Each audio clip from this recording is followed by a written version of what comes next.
Ce jour-là, le vent était d'est-nord-est. Dans la brume de mer, il faut avoir l'œil bien aiguisé pour voir les éoliennes à l'horizon. Nous sommes au phare de Blavande, sur la côte ouest du Danemark, et les mâts sont là, à 14 km. Une distance tout à fait équivalente à celle du projet envisagé au large du Tréport.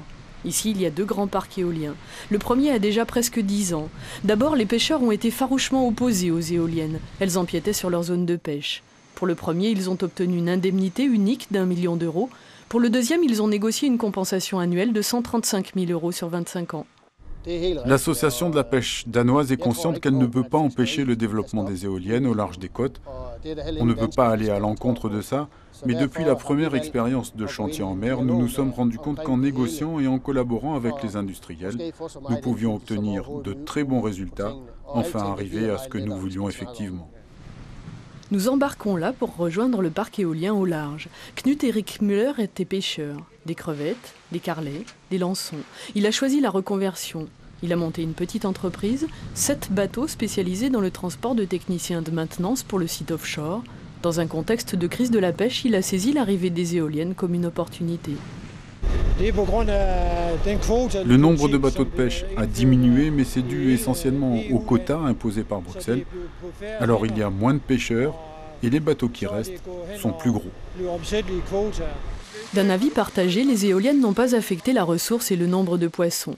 Mais en créant de fait une zone réserve où la pêche est interdite, elle n'a pas non plus favorisé la reproduction. Un bilan neutre. Un vent de force 5 à 6, impossible en bateau d'approcher des mâts, ni pour la pêche, ni pour la maintenance. Et là, aujourd'hui, où on a des vagues de 2 mètres, on ne peut pas aller, dans les éoliennes. Un point important dans la maintenance, c'est de ne pas attendre que les choses se gâtent et que l'éolienne s'arrête, mais il faut faire de la maintenance très préventive dans le offshore. Et c'est toute une organisation, c'est toute une logistique qu'il faut mettre en place pour pouvoir intervenir à temps, de façon à ce qu'on ait une production optimale au niveau des parcs éoliens. Esbjerg était une petite ville de pêcheurs, aujourd'hui marraine de l'éolien. Elle se félicite d'une avance prise dans un marché en pleine expansion. C'est très important que la main-d'œuvre sache travailler en mer et de préférence en hauteur. La nacelle est à près de 100 mètres au-dessus du niveau de la mer.